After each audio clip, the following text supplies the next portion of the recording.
के जब पर जब आप बोलने चलते हैं तो आपके मुंह से बड़हरिया निकलता है, सिवान निकलता है। और आप चर्चा करते हैं कि मेरे दादाजी ने अस्पताल को जमीन दी। आपके दादाजी ने दी होगी तो सिवान में दी होगी। गोरिया कोठी में गोरिया कोठी के बेटा के दादाजी ने स्कूल खोला, कॉलेज खोला, अंचल खुलवाया, अंचल खोला, अंचल खोला, सीएससी खोला, प्रखंड खुलवाया। क्या नहीं है गोरिया कोठी को। कह रहे हैं कि बोरा में पैसा लाएंगे, खरीद लेंगे। तो ऐसा अगर बोरा के पैसा से खरीदना होता तो प्रधानमंत्री नहीं बनते, तब टाटा, अंबानी, अडानी प्रधानमंत्री बनते। इसलिए मेरे परिवार ने 4 पुश्त से काम किया है और उसी 4 पुश्त का आशीर्वाद हमको लोग देते हैं। बहुत जगह लोग 2-3 पुश्त के बाद और आ जाते हैं। डिग्री तक की पढ़ाई बहुत जगह होती होगी, हमारे यहाँ एमए तक की पढ़ाई होती है। वो पार्टी खातिर संकट बा जब प्रवासी ले आके हमने के यहाँ रख ले बा और कहता कि गोरिया कोठी जीतेंगे। अरे भैया लोग नहीं के, कहा कि लक्ष्मी जी ललटेन पर ना आवे। लक्ष्मी जी के लगे लक्ष्मी जी जब आवेली तो उनका खातिर घी और तेल जरावल जाला, कड़ुआ तेल जरे, चाहे शुद्ध घी जरेला। फुल लालटेन के किरासन पर ना आवेली, कमल पर आवेली। आई बात सब लोग सुन। और हमरा से व्यक्ति विशेष चुकी हो, हम ऐसा आदमी बानी केहू गोरिया कोठी अस्पताल आई तो दुआरिया हमरे होके जाई, केहू थाना जाई तो हमरे द्वार बा, केहू अंचल में जाता, सीओ के यहाँ जाता, वीडियो साहब नहीं खान तो आके हमारे यहाँ आराम से बैठ के पानी पियोता, चाय पियोता, टीवी देखता। हम बानी चाहे नहीं की, वो अपन घर खुला समझ के आवेला। केहू के कुछ ना बुझाला तो वो अपन चौकी पर बगल में लागल बा, ठंग के आराम करेला कि वीडियो साहब 4 बजे ब्लॉक पर आई हन। तो उस व्यवस्था बा और वो में जुड़ाव लोग महसूस करेला। और वही जुड़ाव में लोग की गारंटी बुझाला कि गोरिया कोठी वाला के यहाँ दूध के चाय जो मिली तो उनके गारंटी बा। बाकी जो प्रवासी जैसे पिछला बार लोकसभा में आई लो फिर कहाँ गई लेकर गारंटी नहीं खे। तो मानी जेकर आवास प्रवास क्षेत्र में ना रही ओकरा प्रति लोग के स्नेह कहाँ हुई। ठीक बात, राजनीतिक समीकरण बा, वोट बा तो कुछ लोग तो वोट दिए दी, लेकिन तय बा कि जीत गोरिया कोठी के बेटा के हुई, गोरिया कोठी के भाई के हुई, गोरिया कोठी के सेवक के हुई।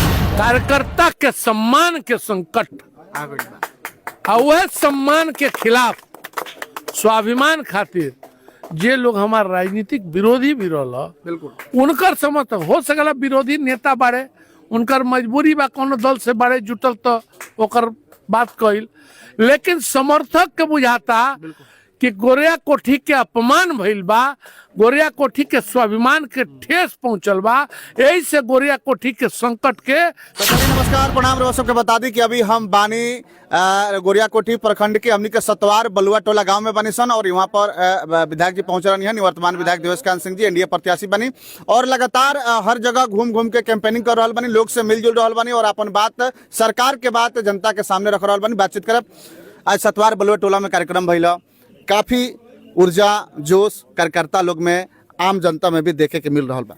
का कहे देखिए यह ऊर्जा तो हमनी के बल बा, यह ऊर्जा और उत्साह हमनी के प्रति जौन बा वो हमनी के आशीर्वाद हो। आई यह ऊर्जा से जौन सरकार भी है हमनी के एनडीए के वो और ऊर्जावान होके जनता के प्रति और काम करेले आ काम कोशिश करेले कि इतना करी कि जनता के उत्साह यही दिन दुना बढ़त रहो।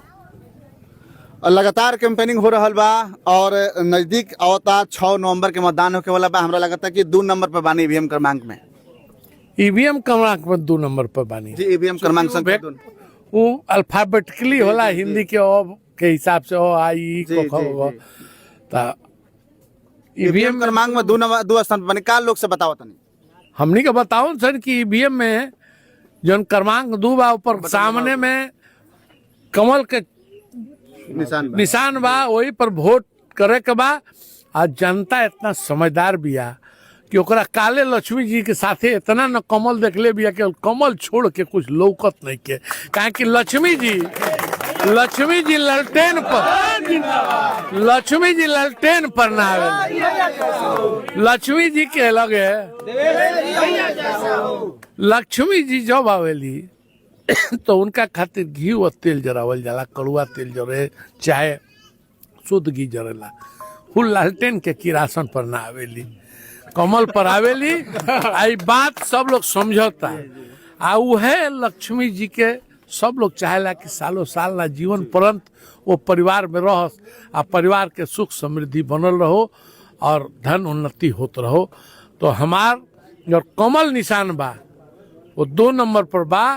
आ 14 तारीख के जब रिजल्ट निकली तो 1 नंबर में भी कितना ऊपर जाई एक गारंटी रहुआ देख ले में ऐतिहासिक हुई। अहम सवाल बा और बड़ा सवाल बा। देवेश कांत सिंह जी हमारा साथ में बानी, एनडीए प्रत्याशी और लगातार गोरिया कोठी विधानसभा क्षेत्र में घूम रहल बानी। हालांकि रुआ सबके बता दी कि अभी ही बहुत लोग सोशल मीडिया पर जीत के घोषणा भी कर दिले बा, लेकिन लड़ाई जोन बा कसमकस के बा। लगातार विधायक जी घूम रहल बानी, यहाँ के भी मानता नहीं कि बिल्कुल हमने के अच्छा से लड़े सन, लेकिन सोशल मीडिया पर जीत के लोग बधाई भी शुरू से देता, जब से टिकट मिलल बा तब से लोग बधाई देता। लेकिन एगो सबसे बड़ा सवाल बा देवेश जी, सवाल ये बा कि जे लोग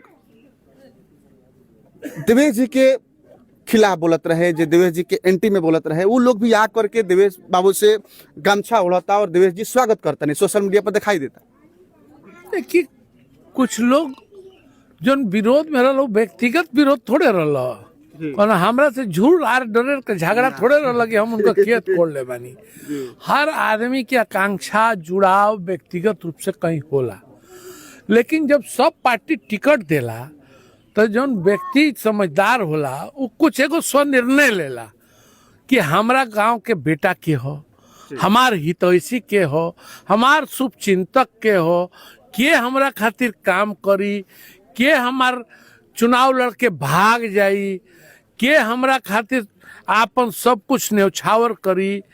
तो ये सब चीज सोच के जब सब तरह के प्रत्याशी आइल है लोग के, तो सबका बीच में सब लोग के गांव के बेटा, घर के बेटा, गोरिया कोठी के बेटा के रूप में देवेश में नजर आवल हो।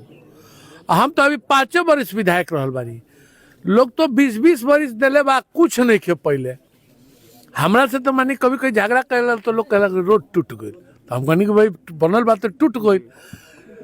आई गारंटी बा कि जब टूटल बात तो हमनी के सरकार बा तो फिर बने के आशा बा, ऐसे क्यों हमरा से लड़ाई करता। बिजली बा सामने ऊपर तार गए, लोग कहला कि हमनी की यहाँ कवर टायर नहीं अभी खुला बा, तो कम से कम बा नु कि बिजली बा। एक समय रहा कि सब लोग बहुत खुश हुई, तो रोज कही कि विधायक जी तनी हमरा 200-500 फुट सोलिंगवा करा दीजिए, बड़ा कीचड़ हो जाता। अभी कहे के जरूरत नहीं के पड़, चूँकि जहाँ अभी सोलिंग बा वो चाहे तो ढलैया हो रहा बा, चाहे तो पिच हो रहा बा। जहाँ बिजली ना रहा वो जा बिजली हो गई। अब बिजली के मानी ट्रांसफार्मर 16 kVA 25 kVA करला तो 6300 में हो गई। जहाँ 100 में ओवरलोड होता वो 200 में कन्वर्ट होता। मतलब सरकार के योजना से जनता इतना उत्साहित भइल बा, जे गरीब में बुजुर्ग बा ओकरो 1100 पेंशन, विधवा बा ओकरो 1100 पेंशन, बिजली आ गई तो बिजली बिल से केहू तबाह ना होके तो ओकरा 125 यूनिट फ्री।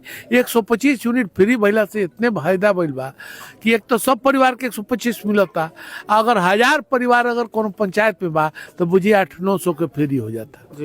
जे गरीब बा कितना जलावला 80 यूनिट 90 यूनिट 100 यूनिट 110 यूनिट ओकर काम चल जाला। तो सरकार के जौन काम बा उसे जनता बहुत उत्साहित बा। और हमरा से व्यक्ति विशेष चुकी हो, हम ऐसा आदमी बानी केहू गोरिया कोठी अस्पताल आई तो दुआरिया हमरे होके जाई, केहू थाना जाई तो हमरे दुआर बा, केहू अंचल में जाता सीओ के यहाँ जाता वीडियो साहब नहीं खान तो आके हमारे यहाँ आराम से बैठ के पानी पियोता, चाय पियोता, टीवी देखता। हम बानी चाहे नहीं की वो अपन घर खुला समझ के आवेला, केहू के कुछ ना बुझाला तो वो अपन चौकी पर बगल में लागल बा ठंग के आराम करेला कि वीडियो साहब 4 बजे ब्लॉक पर आई हन। तो उस व्यवस्था बा और वो में जुड़ाव लोग महसूस करेला, और वही जुड़ाव में लोग की गारंटी बुझाला कि गोरिया कोठी वाला की यहाँ दूध के चाय जो मिली तो उनके गारंटी बा। बाकी जो प्रवासी जैसे पिछला बार लोकसभा में आई लो फिर कहाँ गई कर गारंटी नहीं है। तो मानी जेकर आवास प्रवास क्षेत्र में ना रही ओकरा प्रति लोग के स्नेह कहाँ हुई।